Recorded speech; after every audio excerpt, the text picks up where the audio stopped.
ನಮಸ್ಕಾರ A9 ನ್ಯೂಸ್ಗೆ ಸ್ವಾಗತ. ನಾನು ಅಮೀನ್ ಶೇಖ್.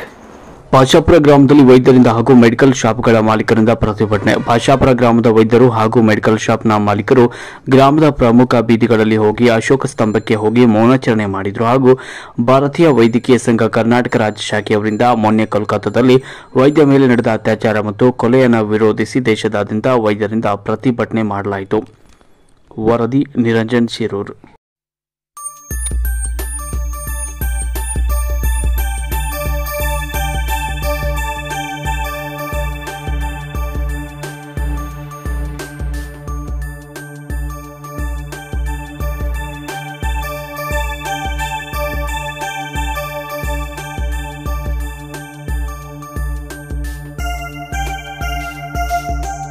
ನಿರಂತರ ಸುದ್ದಿಗಳಿಗಾಗಿ ನೋಡ್ತಾ ಇರಿ A9 ನ್ಯೂಸ್.